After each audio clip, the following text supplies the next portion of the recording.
گویا کہ یہاں محاورتاً ہر ایک کے سامنے آ جائے گی کہ وہ چیز وَبُرِّزَتِ الْجَحِيمُ لِمَن يَرَىٰ فَأَمَّا مَن طَغَىٰ۔ یہاں پہ اب وہ سلوک کے سلسلے میں بہت اہم الفاظ آئے ہیں، جوڑے ہیں یہ دو تو جو کوئی بھی سرکش ہوا، سرکشی کیا ہے؟ مقام بندگی سے جہاں بھی تجاوز کیا یہ سرکشی ہے۔ ہم تو بندے ہیں، ہمارا مقام عبدیت ہے، عبد کا کام ہے اللہ کا حکم ماننا، اپنے مالک کا فرمان ماننا، بے چون و چرا، یہ عبدیت ہے۔ مقام عبدیت سے جہاں تجاوز ہوگا یہ طغیانی ہے۔ اب یہ طغیانی کے درجے ہوں گے، ایک طغیانی جو ہے وہ فرعون کی تھی، ایک طغیانی ہماری ہے، اور ایک طغیانی وہ بھی ہے، مجھے یاد آیا شعر وہ مولانا روم کا کہ نفس ماں ہم کم طرز فرعون نیست لیکن اراعون نیست۔ چاہے میں درویش ہوں، میں کوئی بادشاہ کی طرح کہہ نہیں سکتا فرعون کی طرح کہ انا ربکم الاعلی، لیکن نفس میرا اندر سے یہی کہتا ہے، نفس کہتا ہے میری مرضی چلے گی، میں نہیں جانتا کیا حرام ہے کیا حلال ہے، مجھے اس شے کی خواہش ہے، تمہیں پوری کرنی ہوگی۔ جو بھی اندر سے ہمارا جو ٹینشن ڈیولپ ہو جاتا ہے، جو بھی خواہشات نفسانی کی بنا پر وہ سینشول گریٹیفیکیشن جسے کہا جاتا ہے، وہ تو اپنی تسکین چاہتا ہے۔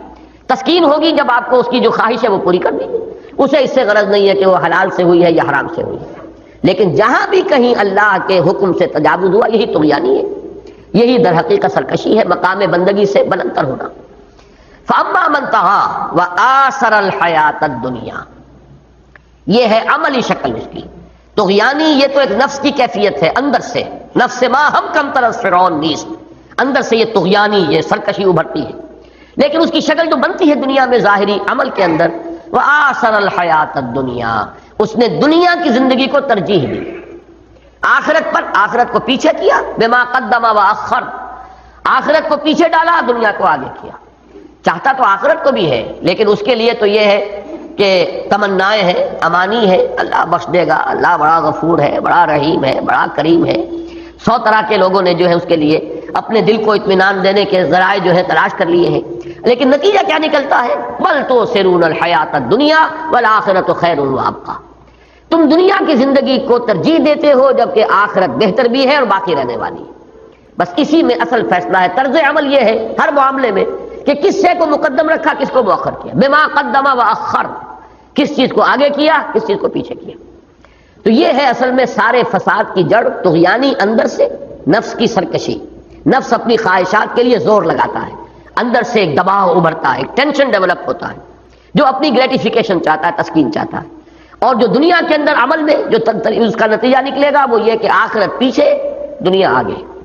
آثر الحیات الدنیا فإن الجحیم ہی المأویٰ، تو پھر ایسے لوگوں کے لیے تو جہنم ہی ٹھکانہ ہے۔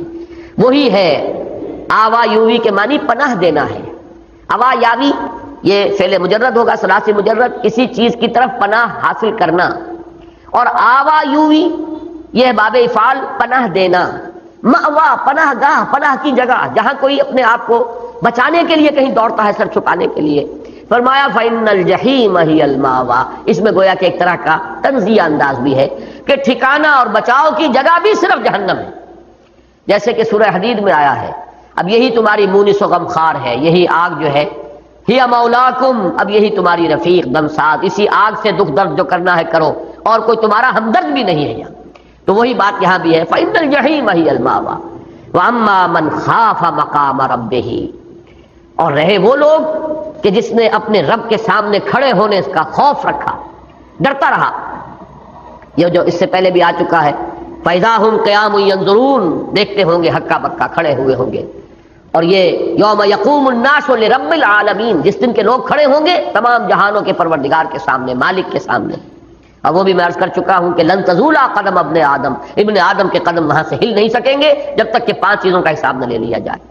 اب جو اس سے لرزاں و ترسا رہا، ڈرتا رہا، اس کا احساس جو ہے اس کے اعصاب کے اوپر مستقل اس کا اثر قائم رہا۔ اما من خاف مقام ربہ، اور اس کا نتیجہ وَنَهَى النَّفْسَ عَنِ الْهَوَىٰ، اور اس نے روکا اپنے نفس کو خواہش سے، دبایا، کنٹرول میں رکھا، اس کو بے قابو نہ ہونے دیا، اس کو سرکش نہ ہونے دیا، جیسے کہ ایک سوار جو ہے گھوڑے کے اوپر لگام کھینچ کر بیٹھا ہوا ہو جم کر، اور ایک وہ سوار ہے کہ جو گھوڑے کے رحم و کرم پر آ گیا۔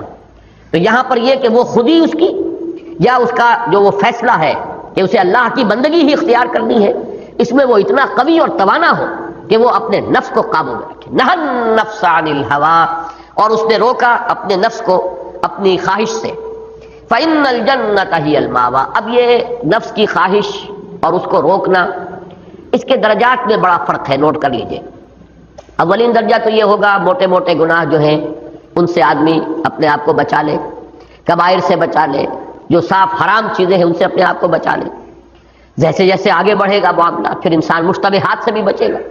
حدیث میں آتا ہے کہ جس نے مشتبہات سے اپنے آپ کو بچا لیا اس نے اپنے دین اور ایمان کی حفاظت کر لی. لیکن یہ کہ ہمارے ہاں جو بھی کچھ نظام چلے ہیں صوفیانہ، اور ان کے اندر جب رنگ آ گیا ہے جو دنیا میں دوسرے رہبانی نظام جو تھے ان کا، تو پھر نفس کو کچلنے کے درجے تک بات چلی جاتی ہے کہ جو ہمارے دین کے مزاج سے مطابقت نہیں رکھتی. ضبط نفس درکار ہے، نفس کو کچلنا درکار نہیں ہے.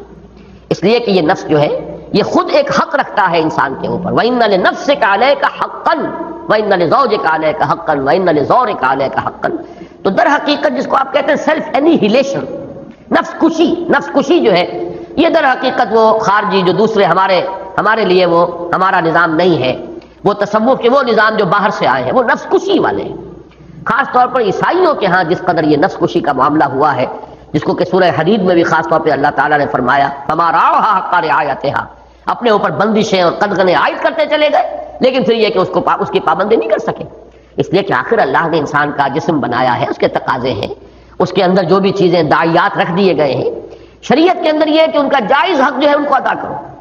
قُلْ مَنْ حَرَّمَ زِینَةَ اللَّهِ الَّتِی أَخْرَجَ لِعِبَادِهِ وَالطَّیِّبَاتِ مِنَ الرِّزْقِ. کہیے ان سے کہ کس نے حرام کی ہے وہ چیزیں زینت کی جو اللہ نے اپنے بندوں کے لیے پیدا کی ہیں، اور یہ بہترین اور طیب اور پاکیزہ غذائیں جو بنائی ہیں اللہ نے، یہ کس نے حرام کر دی؟ تو ان چیزوں کو اپنے اوپر حرام کر لینا. ایک دوسری بات یہ ہے کہ ایک حالات میں فرق ہوگا، اور یہ اگلے جمعے میں میری اصل میں تقریر کا یہی موضوع ہوگا. سورہ نساء میں کی جو آیات کے حوالے سے اس مرتبہ بات اجمالاً آئی اور اس میں مغالطے کا امکان تھا، وہ انشاءاللہ اگلے جمعے میں تفصیل سے میں بیان کروں گا کہ دو حالات مختلف ہیں. ایک یہ ہے کہ دین غالب ہے، جہاں آپ رہ رہے ہیں دین کا نظام قائم ہے. اب یہاں آپ کو سہولت ہے، وہ نظام قائم ہے، حکومت ہے، اس حکومت کے ذمے ہے باغ تبلیغ اور اس کا پھیلانا. حکومت جب بلائے گی آپ حاضر ہو جائیے، نہیں تو آپ ایک عام شہری کی حیثیت سے رہیے، اللہ تعالیٰ کی نعمتوں سے لطف اندوز ہوں. آپ وہ اب جو ہے اللہ تعالیٰ کا تقرب نوافل کے ذریعے حاصل کیجئے، راتوں کو جاگیے، ذکر کیجئے، مراقبے کیجئے، اس میں کوئی برائی نہیں. اور یہ کہ یہاں رہتے ہوئے جبکہ اللہ کا دین غالب ہے، جو بھی اللہ نے بہتر چیزیں پیدا کی ہیں ان سے متمتع ہو، فائدہ اٹھائیں، برتیں ان کو. قُلْ مَنْ حَرَّمَ زِینَةَ اللَّهِ الَّتِی أَخْرَجَ لِعِبَادِهِ وَالطَّیِّبَاتِ مِنَ الرِّزْقِ. لیکن دوسری صورت یہ کہ دین مغلوب ہے جہاں آپ رہ رہے ہیں، یہاں معاملہ مختلف ہے. یہاں تو اب مطلوب یہ ہے کہ اپنی توانائیاں، اپنی قوتیں، اپنا وقت، اپنی صلاحیتیں سب کی سب کھپا دیجیے اس دین کو غالب کرنے کے لیے. یہ بالکل ایک برعکس صورت ہے.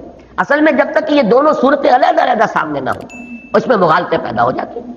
اگر دین غالب ہے، خلافت راشدہ کا دور تھا، اگر کوئی وہاں پہ رہ رہے تھے، زمینداری بھی کر رہے تھے اور ان کے لیے خوشحالی بھی تھی، اچھا کھا رہے ہیں، اچھا پہن رہے ہیں. جب مطالبہ آیا ہے کہ اتنے ہزار آدمی کو نکلنا چاہیے، نکل آئے. اگر وہ اتنے ہزار نکل آئے، باقی جو ہے وہ فرض کفایہ کے درجے میں ہے، باقی کی طرف سے وہ فرض ادا ہو گیا، بات ختم ہو گئی. لیکن وہ دور جو مکی دور ہے یا مدنی دور کا ابتدائی زمانہ ہے، اب یہ تو وہ ہے جس میں کہ آپ اپنی ہر ممکن سعی اگر صرف نہیں کرتے دین کو غالب کرنے پر تو وہ غالب ہوگا ہی نہیں. اس کو اس جگہ اس ماحول کا حکم اس میں لا کر قائم کر دینا، بس یہی ہے وضع الشیء فی غیر محلہ، کسی شے کو اصل مقام سے ہٹا کر کسی اور مقام پر لے آنا. تو یہاں یہ ہے کہ جو نفس کو روکنا ہے اپنی خواہشات سے، جیسا کہ میں نے عرض کیا مختلف ماحول میں، مختلف حالات میں اس کے درجے مختلف ہو جائیں گے. اگر دین غالب ہے، اللہ کا دین سربلند ہے، نظام اسلام قائم ہے، اب یہاں پر نفس کی مرغوبات بھی جو بھی جائز راستے سے آپ کو مل سکتی ہے اس سے روکنے کی کسی کو کوئی جو ہے ضرورت نہیں ہے، بلکہ وہ اللہ کی نعمتوں کا حق ادا کرے کہ انہیں استعمال کرے. لیکن اگر صورت دوسری ہے تو پھر تو خود بخود ان نعمتوں کا سوال ہی نہیں، پھر تو پورا وقت لگے گا اسی کام میں، ساری توانائیاں صرف ہوں گی اسی کام میں، پھر اسی کے لیے مشقت ہوگی، ہر وقت جان ہتھیلی پر رکھے ہوئے حاضر رہنا ہوگا. یا اگر پہلے دعوت کا دور ہے تو تمام اپنی اوقات اور اپنی صلاحیتوں کو دعوت میں صرف کرنا ہوگا، وہ معاملہ دوسرا ہے. تو فرمایا اما من خاف مقام ربہ ونہى النفس عن الہوى فإن الجنۃ ہی المأوى. ان کے لیے ٹھکانہ، ان کے لیے اب اللہ تعالیٰ نے جو بنا رکھی ہے جگہ وہ جنت ہے. اب آخری مضمون آ رہا ہے یسألونک عن الساعہ.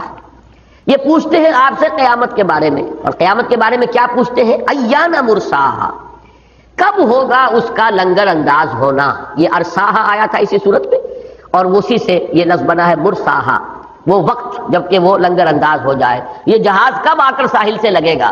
یعنی اے محمد صلی اللہ علیہ وسلم، آپ خبر دے رہے ہیں، بار بار دے رہے ہیں، آپ کو کافی عرصہ بیت گیا، قیامت آنے والی ہے، قیامت آنے والی ہے، آپ ہر وقت ہمیں ڈراتے رہتے ہیں، آئے گی کب؟ اب یہ انداز بھی جو ہے در حقیقت کٹ حجتی کا ہے. جیسا کہ میں ایک حدیث کے سلسلے میں بارہا عرض کر چکا ہوں کہ جب حضور نے فرمایا انہا ستکون فتنۃ، ان قریب ایک بہت بڑا فتنہ رونما ہوگا. اب اگر ہم ہوتے وہاں پر تو سوال کرتے کب ہوگا، کیوں ہوگا، کیسے ہوگا، کدھر سے ہوگا. لیکن حضرت علی فرماتے ہیں کہ میں نے سوال کیا تو ایک سوال کیا، اور وہ یہ کہ حضور یہ فرمائیے فقلت مل مخرج منہا یا رسول اللہ، اس فتنے سے بچنے کا راستہ کون سا ہوگا، نکلنے کی سبیل کون سی ہوگی. تو قیامت کی خبر دے رہے ہیں محمد رسول اللہ صلی اللہ علیہ وسلم، تو سیدھی جو ہے صورت وہ تو یہ کہ یہ سمجھو کہ اس کے اندر کامیاب ہونے کا راستہ کون سا ہے، بھلائی کا راستہ کون سا ہے، نہ یہ کہ کب آئے گی. فیما انت من ذکراہا، آپ کو اب یہ فیما، جیسے اما تھا، یہاں پر بھی فیما ہے. کس چیز میں ہے؟ آپ اس کے تذکرے سے، یہ ہے اس کا لفظی ترجمہ. آپ کو کیا سروکار، آپ کی اس سے کوئی بحث ہی نہیں. کب آئے گی؟ آئے گی. ویسے تو حضور نے فرمایا بعثت انا وساعۃ کہاتین، مجھے ایسے بھیجا گیا ہے قیامت کے ساتھ کہ جیسے یہ دو انگلیاں جڑی ہوئی ہیں. بھائی مانا کہ اب میں آخری رسول ہوں تو آخری امت ہو، کوئی اور نبی رسول آنے والے نہیں، اب تو قیامت ہی آئے گی. اس اعتبار سے اور صحابہ کرام پر تو اس درجے استحضار رہتا تھا قیامت کا اور آخرت کا کہ ذرا تیز آندھی چلتی تھی وہ سمجھتے تھے قیامت آ گئی. وہ یہ حساب کتاب نہیں جوڑتے تھے کہ حضور نے تو یہ خبر دے رکھی ہے اتنے سال کی، پھر وہ پوری دنیا میں جو ہے امن کا دور بھی آئے گا. وہ تو ہر وقت، اصل میں یہ استحضار ہے، اعصاب میں ہر وقت جو ہے اس کا ایک خوف جو ہے طاری ہے، موجود ہے. تو جیسے ہی تیز آندھی چلتی ہے سمجھتے تھے قیامت آ گئی. یہ کیفیت جو ہے، نہ یہ کہ یہ پوچھا جائے کہ وہ کب آئے گی. فیما انت من ذکرہ، آپ کو کیا سروکار، آپ کا کوئی تعلق اس سے نہیں ہے کہ یہ بتائیں کہ وہ کب آئے گی. الی ربک منتہاہا، یہ جو ہے معاملہ کہ کب آئے گی قیامت، اس کی تو اس کا انتہا تیرے رب کی طرف ہے، یعنی یہ صرف تیرے رب کے علم میں ہے. الی ربک منتہاہا، یہ چیز جو ہے اس کی نہایت صرف تیرے رب کے پاس ہے، یعنی وہی جانتا ہے کہ کب آئے گی. جیسے کہ حدیث جبرائیل میں بھی آیا ہے، یہ وہ چیز ہے جو اللہ نے کسی کو نہیں بتائی، اپنے رسول صلی اللہ علیہ وسلم کو نہیں بتائی، اور کسی فرشتے کو یہ معلوم نہیں کہ کب آئے گی. یہ اللہ کے سوا کسی اور کے علم میں نہیں ہے. اکاد اخفیہا لتجزا کل نفس بما تسعی، اللہ تعالیٰ نے سورہ طٰہٰ میں بھی فرمایا حضرت موسیٰ علیہ السلام سے جو پہلا مکالمہ ہوا ہے کہ آئے گی تو صحیح وہ، لیکن میں اسے چھپا کر رکھوں گا، میں ظاہر نہیں کروں گا کہ کب آئے گی. وہ جب آئے گی اچانک آئے گی، بغتتاً آئے گی. تم تیاری کرو اس کے لیے، یہ دیکھو کہ تم نے اس کے لیے کیا ساز و سامان فراہم کیا. انما انت منذر من یخشاہا، اب یہاں لفظ پھر آ گیا، اور میں نے کہا تھا کہ جب تک خشیت کا کوئی نہ کوئی ابتدائی رمق نہ ہو، آپ یہ سلوک یا راہ ہدایت پر آگے پیش قدمی یہ نہیں کر سکتے. جیسے فرمایا گیا کہ ہدی للمتقین، تقویٰ کا کچھ نہ کچھ ابتدائی سرمایہ ہونا چاہیے، کم سے کم یہ کیفیت تو ہو کہ نیکی اور بدی میں انسان تمیز کرتا ہو، اور اگر کوئی برا کام ہو جائے تو اسے اندر سے کوئی شے ملامت کرے. یہ بھی اگر نہیں ہے، ضمیر بھی مردہ ہو چکا، تب آپ قرآن پڑھتے رہیے اس کے سامنے اور اس کو حکمت کے موتی بکھیرتے رہیے، اسے کوئی فائدہ نہیں ہوگا. کچھ نہ کچھ اندر ضمیر جو ہے وہ زندہ ہو، کچھ نہ کچھ اس کی روح جو ہے وہ ابھی.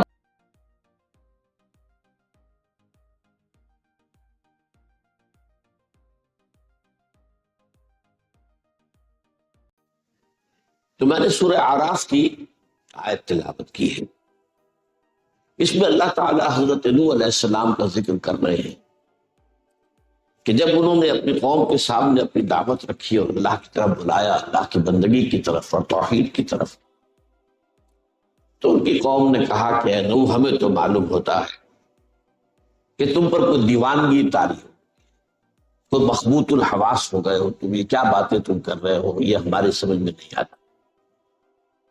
اس کا جواب ہے ان آیت.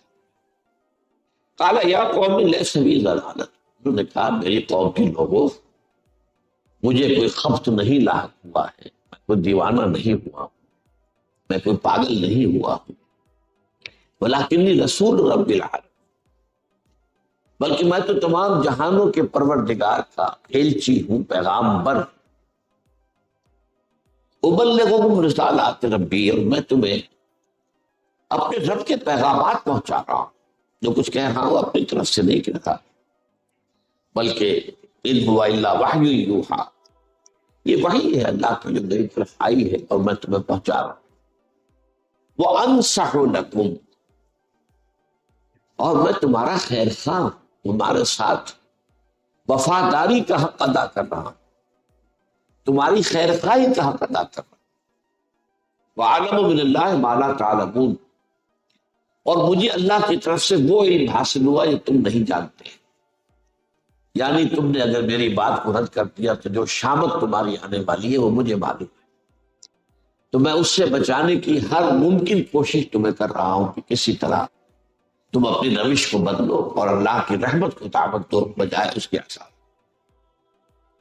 یہ لفظ قرآن مجید میں کئی مرتبہ آیا ہے بہت سے رسولوں کے، حضرت شعیب نے بھی یہ فرمایا جب ان کی قوم برباد ہو گئی، تباہ کر دی گئی، انہوں نے رد کیا حضرت شعیب کی دعوت کو، تو انہوں نے بڑے ہی حسرت کے ساتھ کہا کہ اے میری قوم، میں نے تو نصحت تو لکم، میں نے تو تمہاری وفاداری کا خیر خواہی کا حق ادا کیا، لیکن اب یہ کہ تم ولکن لا تحبون الناصحین، تمہیں اپنے خیر خواہ پسند ہی نہیں ہے، تم اپنے ان لیڈروں کی پیروی کرتے ہو جو تمہیں گمراہی کرتے کرتے آتے ہیں، تو اب یہ تمہارا اپنا چوائس ہے جس کا نتیجہ تم نے بھگت لیا۔ فکیف آسیٰ علی قوم صالحین، تو اب میں رنج کروں تو کیسے کروں؟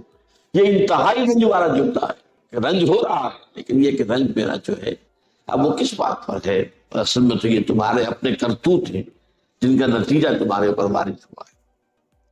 اب یہ جو لفظ نصیحت ہے جو انبیاء کرام علیہ السلام کے ضمن میں قرآن مجید میں بار بار آیا ہے، اسی پر یہ ایک بہت جامع حدیث ہے، یہ جوامع الکلم میں سے ہے۔ میں نے اس سے پہلے بھی آپ کو بتایا ہے کہ حضور نے اپنے اوپر اللہ تعالیٰ کے جو خصوصی انعامات ہیں جب ان کا ذکر کیا ہے تو ان میں سے ایک یہ بھی ہے اوتیت جوامع الکلم، مجھے اللہ تعالیٰ نے نہایت جامع کلمات عطا فرمائے۔ مراد کیا ہے؟ کم سے کم لفظوں میں بہت بڑی حقیقت بیان کرتے ہیں، دریا کو کوزے میں بند کر دینا جسے ہم محاورے میں کہتے ہیں، جامع بات، جوامع الکلم۔ الصوم جنۃ، اب دو لفظ ہیں، روزہ ڈھال ہے، تو چونکہ روزوں کا مہینہ گئے زیادہ دیر نہیں ہوئی، یہ نفس کے حملوں سے تمہیں روکنے کے لیے اللہ نے ڈھال دی، جس طرح آپ دشمن سے دو بدو مقابلہ ہو رہا ہو تو اس کے تلوار کے وار کو روکتے ہیں اپنی ڈھال کو، تو نفس کے حملوں سے روکنے کے لیے اللہ تعالیٰ نے تمہیں یہ ڈھال دی۔ الصوم جنۃ، اس طرح کے بے شمار کلمات ہیں، بہت عمدہ کلمات، جامع کلمات، انہیں جوامع الکلم کہا جاتا ہے۔ تو ان جوامع الکلم میں سے یہ حدیث بھی، اور اس کے راوی ہیں حضرت تمیم ابن اوس الداری رضی اللہ تعالی عنہ، ان کی کنیت ہے ابو رقیہ، وعن ابی رقیہ تمیم ابن اوس الداری رضی اللہ تعالی عنہ قال، انہوں نے فرمایا ان رسول اللہ صلی اللہ علیہ وسلم قال، یہ فرمایا ہے نبی اکرم صلی اللہ علیہ وسلم نے، الدین والنصیحہ، اب یہ دو الفاظ، دین تو نام ہے نصیحت کا، خلوص کا، اصل میں نصیحہ کا لفظ بھی زبان میں آتا ہے کوئی شے جو صرف اپنی اصلیت پر برقرار ہو اور اس میں کوئی شے جو ہے کوئی امپیورٹی شامل نہ ہو، بالکل صاف شفاف۔ تو اسی طرح انسان کی نیت جب صاف اور شفاف ہوتی ہے اور اس کے اندر کوئی اور شے شامل نہیں، مثلا فرض کیجئے کہ میں آپ کو کسی اچھی بات کی دعوت دے رہا ہوں، یہ کام تو اچھا ہے، لیکن ہو سکتا ہے کہ اس میں میں اپنی برتری آپ پر ثابت کروں، تو یہ خالص نہیں رہی بات، اب اس کے اندر ملاوٹ آ گئی۔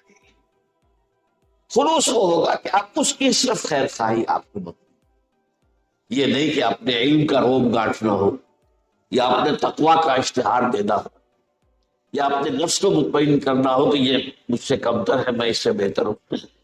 اگر یہ شے شامل ہو گئی تو وہ بات خالص نہیں رہی، یہ دودھ خالص نہیں ہے، اس کے اندر پانی ہی نہیں جوہر کا پانی ملا دیا گیا، یا کسی گندی نالی کا پانی ملا دیا گیا۔ تو نصیحہ کہتے اس چیز کو کہ کوئی شے بالکل خالص۔ اب یہ جو ہے ایک ربط اور تعلق کیا ہوگا؟ النصیحہ، دین تو نام ہے اس کا، یہ خلاصہ ہے دین کا۔ یوں سمجھیے کہ دین کی ایک حقیقت ہے، یہ یوں کہیے کہ دین اللہ کا جو ہے ایک حقیقت واحدہ ہے، البتہ اس کو بیان کرنے کے اسلوب جدا جدا ہے۔ کبھی کسی حوالے سے بات ہو رہی ہے، بات وہی نکلے گی، کبھی کسی حوالے سے بات ہو رہی ہے، اس کا نتیجہ وہی برآمد ہوگا، کبھی کسی اصطلاح میں بات ہو رہی ہے، غور کریں گے تو بات وہی پہنچ گئی، کبھی اصطلاحات بدل کر کچھ اور انداز اختیار کیا گیا، بات مضمون واحد ہے۔ جس کی مثال اگر آپ دیں تو جو لائل پور کہلاتا تھا فیصلہ آباد، اس کا گھنٹہ گھر ہے، اب 8 بازار ہیں جو اس گھنٹہ گھر پر آ کر جمع ہو رہے ہیں، جس دروازے سے داخل ہو جائیں، جس بازار سے داخل ہو جائیں، گھنٹہ گھر سامنے آئے گا، گھنٹہ گھر پہنچ جائے گا۔ تو دین کی حقیقت جو ہے حقیقت واحدہ، اس کو بیان کرنے کے لیے بے شمار اسلوب ہے، جس کو کہا گیا ہے ایک شعر کے اندر کہ ایک پھول کا مضمون ہو تو 100 رنگ سے باندھو۔ اب یہ ادب کا، کسی کی فصاحت اور بلاغت اور قادر الکلامی کا ایک جو ہے مظہر ہے کہ وہ ایک پھول کی تعریف کر رہا ہے، کس کس انداز پہ کر رہا ہے، کن کن پہلوؤں سے کر رہا ہے۔ ایک پھول کا مضمون ہو تو 100 رنگ سے باندھو۔ تو یہاں دین کی حقیقت کو واضح کیا گیا ایک الدین والنصیحہ۔ اس پر حضرت اوس فرماتے ہیں، اور حضرت طویل ابن اوس فرماتے ہیں، قلنا لمن، حضور کس کے ساتھ نصح و خیر خواہی، کس کے ساتھ وفاداری، کس کے ساتھ خلوص و اخلاص، یہ تو واضح کیجئے، دین و نصیحہ کس کے ساتھ؟ اب یہ الفاظ قال للہ ولکتابہ ولرسولہ ولأئمۃ المسلمین وعامتہ، اور اللہ کے لیے، اس کی کتاب کے لیے، اس کے رسول کے لیے، اور مسلمانوں کے اماموں کے لیے، اور عوام مسلمانوں کے لیے، عام مسلمانوں۔ تو یہ گویا کہ 5 جو ہیں وفاداریاں ایک بندہ مسلم کو نبھانی ہے۔ اس کے ایمان کا تقاضا ہے کہ یہ 5 اعتبارات سے اس میں خلوص و اخلاص، بے میل، بغیر کسی ملاوٹ کے، بغیر کسی امپیورٹی کے، ان 5 کا حق وہ ادا کرے۔ اب اس میں غور کیجئے کہ پہلی 3 چیزیں تو وہ ہیں کہ جن کے نصح و خیر خواہی کے 4 تقاضے: ایمان، اللہ پر ایمان، قرآن پر ایمان، رسول پر ایمان۔ یہ 4 چیزیں جو ہیں، یہ ضروری ہے کہ ایمان نمبر 1، اور نمبر 2 اطاعت، اللہ کی اطاعت، اس کی کتاب کی اطاعت، اس کے رسول کی اطاعت۔ نمبر 3 محبت، اللہ کی محبت، اللہ کی کتاب کی محبت، اللہ کے رسول کی محبت۔ اور نمبر 4 وفاداری، کا میں مفہوم بعد میں بتاؤں گا۔ اللہ کے ساتھ وفاداری، اللہ کی کتاب کے ساتھ وفاداری، اللہ کے رسول کے ساتھ وفاداری۔ اب یہاں ہم ترتیب سے بات کرتے ہیں۔ دیکھیے ایمان جو ہے، یہ تو میں نے سب سے پہلی بات بتائی، اللہ پر ایمان، کتاب پر ایمان، رسول پر ایمان، لیکن اس سے پہلے بڑی تفصیلی بحثیں ہو چکی ہیں۔ ایک ایمان ہے قانونی فقہی ایمان، جس کی بنیاد پر ہم دنیا میں ایک دوسرے کو مسلمان سمجھتے ہیں۔ اس کا تعلق ہے اقرار باللسان سے، زبان سے کہا، زبان سے ٹیسٹیفائی کیا، اشہد ان لا الہ الا اللہ واشہد ان محمد رسول اللہ۔ اب ہمیں پتہ نہیں ہے وہ خلوص دل سے کہہ رہا ہے یا منافقت کے ساتھ کہہ رہا، یہ ہم نہیں جانتے، اور ہم اس سے بحث نہیں کر سکتے، اس لیے کہ ہمارے پاس کوئی ذریعہ نہیں ہے اس کے دل میں اتر کر دے۔ لیکن یہ اصل ایمان نہیں، یہ ایمان دنیا میں کام آتا ہے کہ ہم ایک دوسرے کو مسلمان سمجھیں، ہمارے آپس کے تعلقات ہیں۔ اب ظاہر بات ہے کہ میری بیٹی ہے، میری بچی ہے، اس کا نکاح کسی مسلمان سے ہی ہو سکتا، مجھے دیکھنا پڑے گا جدھر سے سوال آیا ہے وہ مسلمان بھی ہے کہ نہیں۔ اسلامی ریاست کا سربراہ مسلمان ہی ہو سکتا ہے، دیکھنا پڑے گا۔ آج بھی چاہے اسلامی ریاست دنیا میں کہیں نہیں ہے، لیکن جتنے مسلمان ممالک ہیں ان میں یہ طے ہوتا ہے کہ یہاں کا سربراہ مسلمان ہوگا۔ اب کون مسلمان ہے کون نہیں ہے، پھر اس کے معیارات کے میں بیان کر چکا ہوں، اس وقت ادھر مجھے جانا نہیں۔ صرف کہنا یہ تھا کہ ایمان اصل میں نام ہے یقین قلبی۔ جب یہ شہادت دل میں سے آئے، دل کی گہرائیوں سے نکلے، بڑا پیارا شعر یاد آ گیا کہ علامہ اقبال کا، تو عرب ہو یا عجم ہو۔ اب عرب ہوا جس کی زبان عربی ہے، لا الہ الا اللہ کے معنی اسے معلوم ہے۔ عجمی جو ہے وہ بیچارہ عام جو ہے اسے پتہ ہی نہیں لا الہ الا اللہ کے معنی کیا، لیکن تو عرب ہو یا عجم ہو، تیرا لا الہ الا لغت غریب جب تک تیرا دل نہ دے گواہ۔ یہ جو ہے اجنبی زبان کے الفاظ ہیں جو عرب نکال رہا ہے، اس کی اپنی زبان کے الفاظ نہیں ہے، جب تک دل گواہی دے۔ ہاں دل گواہی دے تو اب در حقیقت یہ لا الہ الا جو ہے یہ حقیقی ہے، یہ معنوی ہے۔ تو اس اعتبار سے ایمان کا تقاضا جو ہے وہ صرف وربل اٹسٹیشن جو ہے، زبانی گواہی اور شہادت سے پورا نہیں، اس کے لیے دل کا یقین، یقین قلبی یہ ہونا چاہیے۔ البتہ اس یقین قلبی کے پھر مدارج اور مراحل ہیں جو ہم پڑھ چکے ہیں حدیث جبرائیل، کانک تراہ، ایک درجہ وہ ہے اس درجے یقین کے جیسے کہ اپنی آنکھوں سے اللہ کو دیکھیں۔ اب یہ ہمارا بیان اسلوب بیان ہے، جس چیز کو اپنی آنکھ سے دیکھ لیں اس پر تو یقین ہو جاتا ہے نا۔ ویسے 1000 آدمیوں نے آ کر خبر دی ہو، ٹھیک ہے، ہم یہی سمجھیں گے کہ آخر انہیں جھوٹ بولنے کی کیا ضرورت ہے، یہ بات ٹھیک ہی کہہ رہے ہوں گے، لیکن ہونے والی بات ہوتی ہے، ٹھیک ہے یہ معلوم ہوتا ہے جب خود جا کے دیکھ لیں، فلاں جگہ آگ لگی ہوئی ہے، اب جا کر دیکھ لیا۔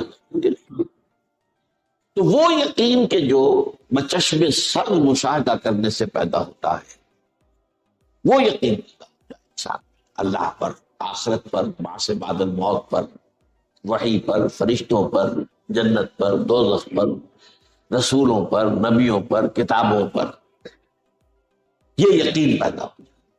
اس سے کم تر درجہ بھی ایک ہے، فَإِلَّمْ تَكُنْ تَرَاهُ فَإِنَّهُ يَرَاكَ، یہ ہر وقت مستحضر رہے کہ اللہ مجھے دیکھ رہا، I am in his presence، کم سے کم یہ درجہ تو ہو، ورنہ پھر وہ یقین والی بات۔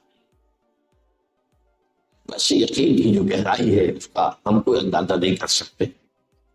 میں نے شاید پہلے بھی سلطان باہو کا مجھے وہ مصرع، مجھے زیادہ پنجابی آتی نہیں ہے، اور پنجابی صوفیہ کا کلام جو ہے وہ میں نے اس طریقے سے مطالعہ نہیں کیا، لیکن بعض چیزیں جو سننے میں آتی ہیں تو واقعی بات محسوس ہوتی ہے، بہت گہری بات ہے جو کہی۔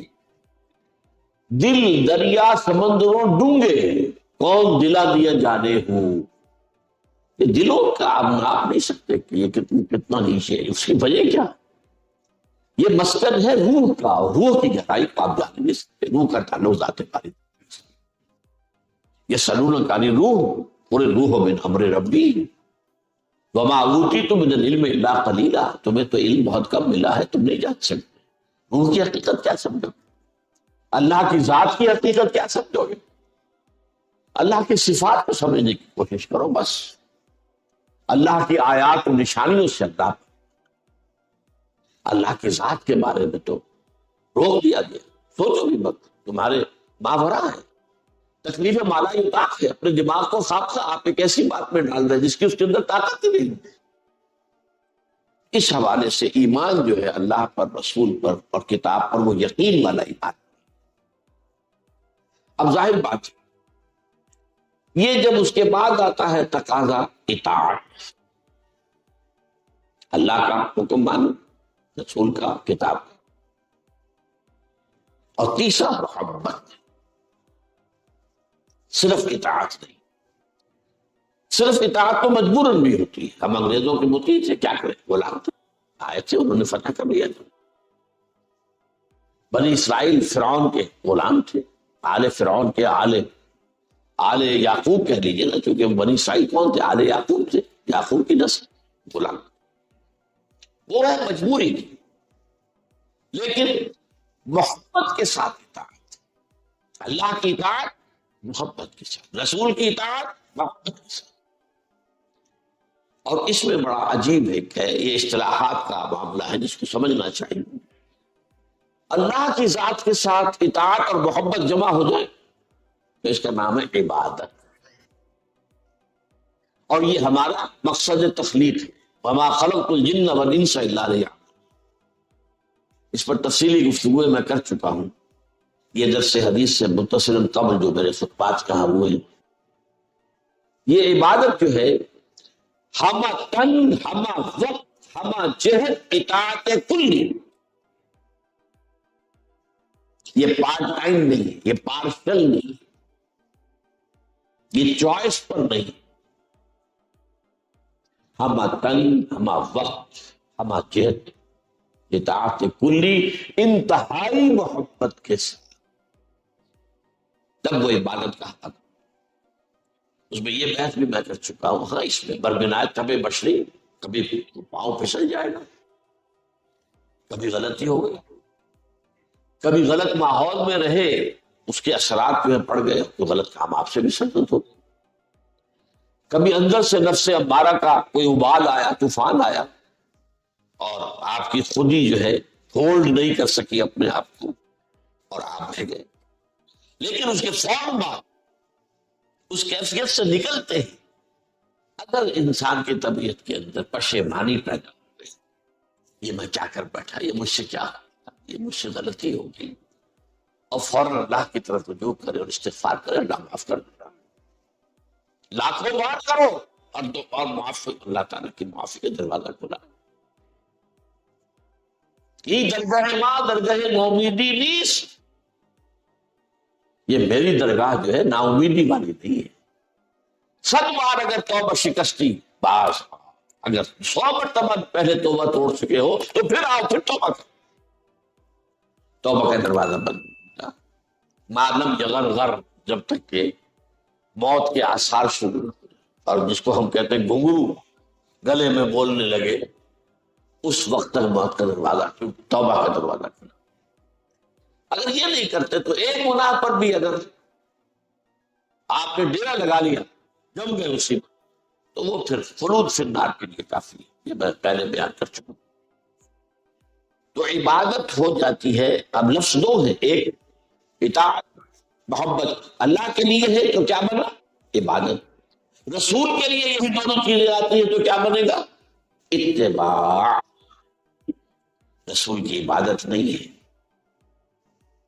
اور اللہ کا اتباع ممکن نہیں، یہ دونوں چیزیں نوٹ کرنی چاہیے۔ اللہ کی اطاعت ممکن ہے، اتباع کسے کہتے ہیں، اور اطاعت سے اس کا فرق کیا ہے؟ اطاعت کی جاتی ہے کسی حکم کی، یہ کرو یہ نہ کرو، اور اتباع کیا جاتا ہے یہ دیکھ کر کہ انہیں کیا چیز پسند ہے، انہوں نے کہا تو نہیں ہے مجھ سے، انہیں کیا پسند ہے اور آپ اس کی پیروی کریں، ان کا کیا نہج ہے، وہ سوتے کس طرح ہے رات، وہ چلتے کس طرح، اور ان کا انداز کیا ہے، ان کا طرز کیا ہے، ان کو پسند کیا ہے، یہ دیکھ کر اگرچہ حکم نہیں دیا اس کی پیروی کریں گے تو یہ اتباع۔ اور اس اتباع کے بارے میں فرمایا گیا سورہ آل عمران میں، قل ان کنتم تحبون اللہ فاتبعونی یحببکم اللہ،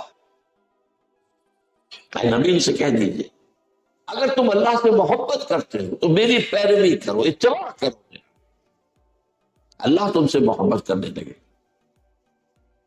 اگلی آیت میں اطاعت کا لفظ ہے، اطیعوا اللہ واطیعوا الرسول، اور اگر یہ نہیں کرتے تو کفر ہے، اطاعت نہیں ہے تو کفر ہے، چاہے وہ کفر معنوی ہے، آپ نے لائن کراس نہیں کی ہے، اسلام سے نکل کر کفر میں نہیں گئے ہیں، لیکن وہ فعل اصلاً کفر ہو گئے۔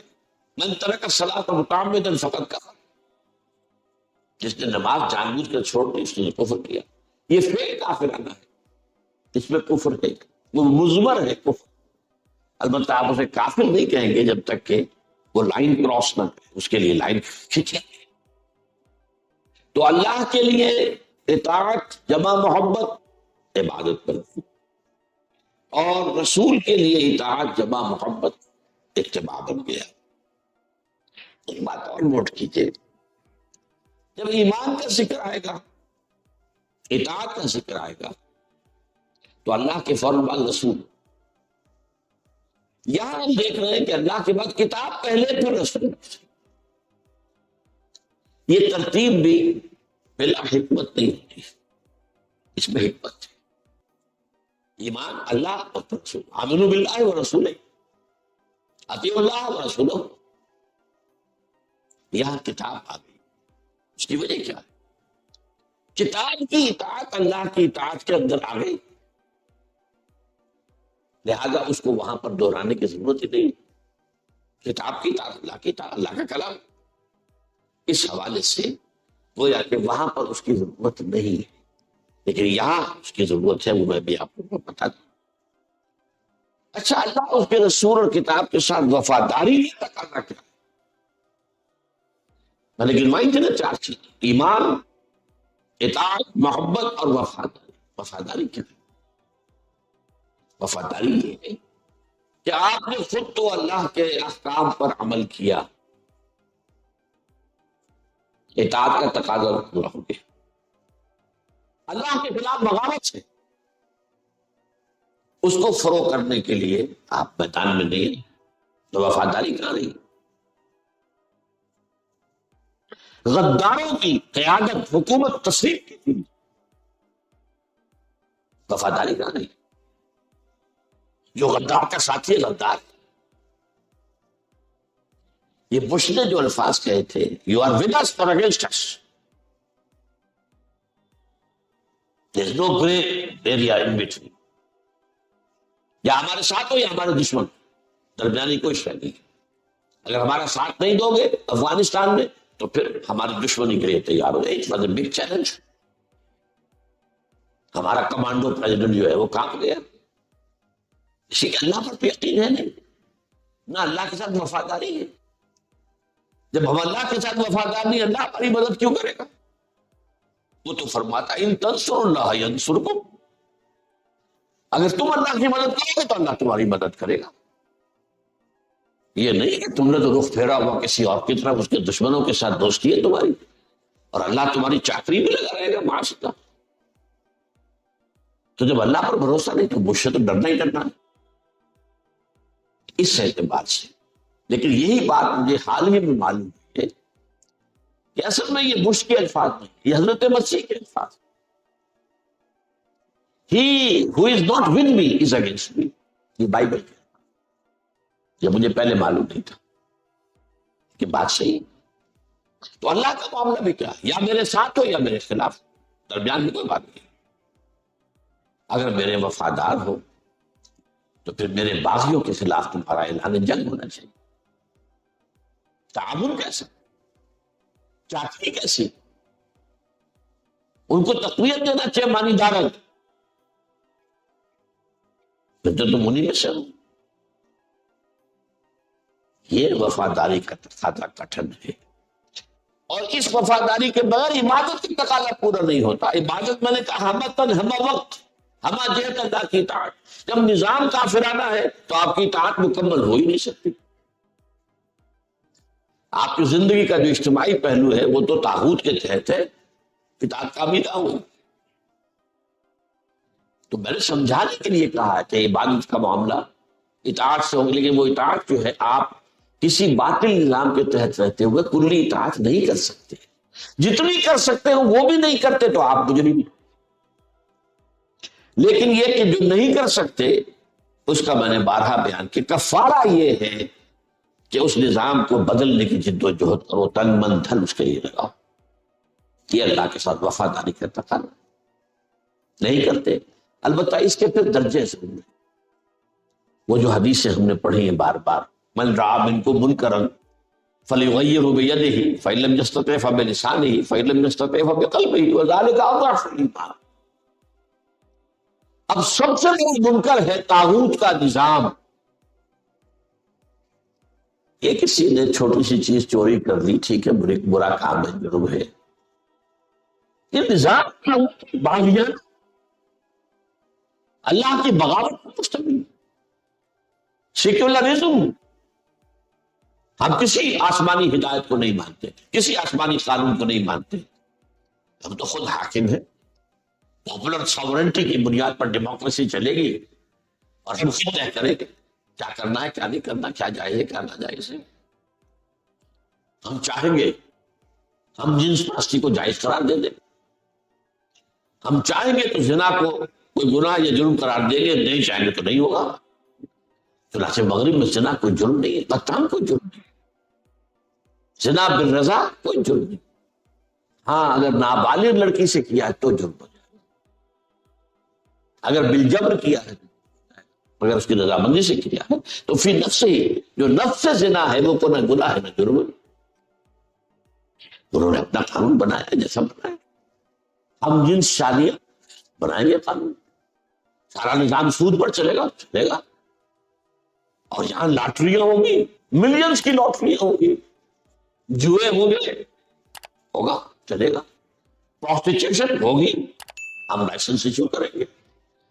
بلکہ اب تو باقاعدہ سرٹیفکیٹ جو ہے وہ لگے ہوتے ہیں ان جو ہے پروسٹیچیوٹس جو ہے وہ فاحشہ عورتوں کے دروازوں کے اوپر ہیلتھ سرٹیفکیٹ کہ یہ عورت جو ہے یہاں پر یہ ایڈ کے جراثیم سے پاک ہے, یو کین گو اہیڈ, کوئی فیئر نہیں. تو یہ ہے بغاوت اللہ کے خلاف. اللہ نے جن چیزوں کو حرام کرا تو اللہ کے ساتھ وفاداری کا تقاضا یہ ہے کہ آپ اس نظام کو بدلنے کی جد کرو. اسی طرح قرآن کے ساتھ وفاداری, ظاہر بات ہے اس میں وہی اللہ کے ساتھ وفاداری کے سارے تقاضے آ جائیں.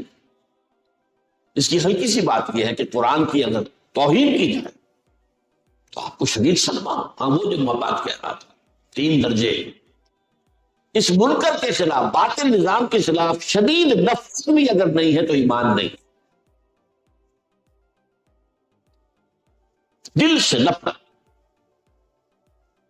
ایک پریشانی لاحق رہے میں کہاں رہ رہا ہوں, کیوں رہ رہا ہوں, اس ماحول میں پھلنے پھولنے کی کوشش نہ کرے بلکہ قوت لا یموت پر گزر کرے اور اپنا پورا وقت جو ہے اپنی صلاحیت میکسیمم فارغ کر کے اپنے معاش سے اللہ کے دین کو قائم کرنے کی جدوجہد. تو کم سے کم نفرت. نمبر 2 زبان سے کہے تو صحیح کہ نظام کافرانہ, میں اسے تسلیم نہیں کرتا. اور نمبر 3 ہے بالیاد ہاتھ کے ساتھ میدان میں آ جاؤ, نظام کو جڑ سے اکھیڑ کر اور دین کے نظام کو قائم کرنے کی کوشش کرو. تو یہی معاملہ کتاب کا ہے. لیکن کتاب اللہ کے بارے میں ایک ہلکی سی بات جو آتی ہے وہ کیا ہے, اور وہ ہمارے ہاں ہے. قرآن مجید کی اگر بے حرمتی ہو تو تڑپ, یہ حمیت جو ہے اگر یہ جذباتی معاملہ. ایک قرآن مجید کی بے حرمتی پر ایک دفعہ جو بڑی مہم چلی تھی ہمارے ہاں, احتجاجی مہم پہ ایک جلسہ ہوا تھا, بڑا جلسہ تھا مسجد الشہداء اور آس پاس کی ساری سڑکوں پر. تو وہاں میں نے یہ کہا تھا کہ ہم مسلمانوں کا رویہ کیا ہے. ہم کہتے ہیں قرآن کو ہم ذبح کریں گے, تم کیوں کرتے ہو؟ قرآن کے احکام کو کیوں توڑیں گے نا, اصل بے حرمتی تو ہم کرتے ہیں. ما آمن بالقرآن من استحل محارم, لیکن جذبات کا معاملہ. حضور کی توہین ہو جائے تو ایک طوفان اٹھ جائے. توہین تو میں بھی کر رہا ہوں, آپ بھی کر رہے تھے. حضور کی سنت کا اتباع نہیں کر رہے تو توہین کرنے کی نہیں کر رہے. حضور کے احکام کو اپنے پاؤں تلے روند رہے تو توہین کر رہے کی نہیں کر رہے. لیکن کسی نے توہین کر دی تو اب ہمارا خون کھول اٹھتا. بلکہ اچھی بات ہے, وہ اتنی حمیت تو ہونی چاہیے. لیکن یہ معاملہ جذباتی صرف ہے. اصل جو ہے سمجھنا چاہیے کہ اللہ کے ساتھ وفاداری اور اللہ کی کتاب اور رسول کے ساتھ وفاداری کے تقاضے کیا ہے. رسول کے ساتھ وفاداری کا تقاضا کیا ہوگا؟ 2 چیزیں بیان کر چکا, اطاعت اور محبت. تیسری بات کیا ہوگی؟ رسول کے مشن میں ان کی مدد. قرآن کے ساتھ وفاداری کے ضمن میں میرا کتاب چاہ آج سے ٹھیک 50 برس پہلے جو 2 تقریریں میں نے کی تھی مسجد خضرا سمن آباد میں، مسلمانوں پر قرآن مجید کے حقوق، وہ کتاب چاہے الحمدللہ لاکھوں کی تعداد میں چھپا ہے، اس کے ترجمے جو ہے لوگوں نے فکر کر کے لا کے دیے ہیں۔ پھر یہ بات ہم ترجمہ کرانا پڑتا ہے تو پیسے دینے پڑتے ہیں۔ یہاں یہ ہے کہ ایک صاحب نے عربی میں ترجمہ کیا، ایک صاحب نے فارسی میں کیا، ہیڈ آف دی ڈپارٹمنٹ تھے یہاں کی یونیورسٹی کے، میں ان سے واقف بھی نہیں تھا، لے آئے میں نے یہ اس کا ترجمہ کیا فارسی۔ ایک صاحب ہیلی کالج آف کامرس میں پروفیسر آف انگلش تھے، انہوں نے انگلش میں کیا، چھپوانے کا اہتمام بھی خود کیا، جا کر کریکشن بھی جو ہے پریس کے اندر خود کی، اور بہت سی زبانوں میں، بنگلہ دیش، مہاراشٹر کی زبان میں، تامل زبان میں، ہندوستان میں بہت سی زبانوں کے اندر ابھی پچھلے دنوں خالص ہندی میں چھپا ہوا نسخہ ہے۔ تو 5 حقوق اگر آپ ادا کرتے ہیں تو آپ قرآن کے ساتھ وفادار ہیں، ورنہ نہیں۔ اس پر ایمان، یقین والا، اس کے نتیجے میں تعظیم اس کی، صرف ظاہری نہیں کہ گر گیا ہے تو آپ نے اٹھا کر اس کو جو ہے وہ گیہوں تول کر خیرات کر دی، یہ بھی ہے، یہ بھی شامل ہے، یہ بھی شامل ہے کہ اونچی جگہ، یہ بھی شامل ہے کہ وضو کے بغیر اس کو ہاتھ نہ لگا، یہ سب چیزیں ہیں اس کی تعظیم میں۔ لیکن اس کی تعظیم کی سب سے بڑی بات پھر وہی ہوگی، اس کے احکام پر عمل کرو، ورنہ یہ سب کچھ کیا اور احکام نہ مانے تو پھر تو ظاہر بات ہے کہ تعظیم نہ ہوئی۔ نمبر 3، اسے پڑھو جیسے کہ پڑھنے کا، الذین آتیناہم الکتاب یتلونہ حق تلاوتہ۔ نمبر 4، اسے سمجھو جیسے کہ سمجھنے کا۔ اس کے 2 درجے ہیں، تذکر بالقرآن، تدبر بالقرآن۔ اور نمبر 5، اسے پہنچاؤ، اس کی تبلیغ کرو، اسے عام کرو۔ یہ 5 حق ادا کریں گے تو آپ قرآن کا حق نصیحت ادا کریں گے، اس کے ساتھ وفاداری کا حق ادا کریں۔ اسی طرح رسول کے ایک آیت سورہ اعراف کی ہے، اسی کے اندر 4 چیزیں آ گئی، فالذین آمنوا بہ وعزروہ ونصروہ واتبعوا النور الذی انزل معہ اولئک هم المفلحون۔ رسول کے 4 حق ہیں، اس پر ایمان لاؤ جیسا کہ میں عرض کر چکا ہوں، لیکن دلی یقین والا ایمان، ان کی تعظیم، رسول کی بھی تعظیم، رسول کا نام لیا جائے اور آپ درود نہ بھیجیں تو آپ گویا کہ ایک توہین کے مرتکب، یہ بھی تعظیم۔ آپ مسجد نبوی میں ہیں یا ہوتے تھے صحابہ تو حضور کی آواز سے اونچی آواز، لا ترفعوا اصواتکم فوق صوت النبی ولا تجہروا له بالقول کجہر بعضکم لبعض، اور اس طرح ان سے بلند آوازی سے بات نہ کر بیٹھنا جیسے کہ آپس میں ایک دوسرے سے کر لیتے۔ میں آپ کو ڈسکس کر رہے ہیں، بحث ہو رہی ہے، آپ نے زور سے ذرا آواز بلند کی، میں نے آپ سے بڑھ کر آواز بلند کی، یہ ہم آپس میں تو کر لیں، لیکن اگر رسول سے کیا انتحبط اعمالکم، تمہارے سارے اعمال حق ہو جائیں، وانتم لا تعلمون، اور تمہیں پتہ بھی نہیں چلے۔ اب ہمارے لیے کیا ہے؟ فرض کیجئے میری اور آپ کی کوئی گفتگو ہو رہی کسی موضوع، میں اپنا خیال پیش کر رہا ہوں، آپ اپنا خیال، آپ ایک حدیث پیش کر رہے ہیں، اب میری زبان بند ہو جانی چاہیے۔ اب اگر میں کچھ کہتا ہوں تو یہ وہ رسول کی توہین، ہاں بعد میں تحقیق کروں گا کہ یہ حدیث جو بیان کی گئی ہے صحیح ہے کہ نہیں ہے، اس کی سند درست ہے کہ نہیں ہے، محدثین کیا کہتے ہیں، جو ماہرین انصاب ہیں، اسماء و رجال کے ماہرین کیا کیے، میں کروں گا تحقیق، بعد میں اس وقت زبان بند ہو جانی چاہیے۔ اگر یہ ہم نہیں کرتے، نہیں جی میری رائے تو پھر بھی یہی ہے، تو کہا کہ آپ نے رسول کی آواز سے اپنی آواز کو بلند،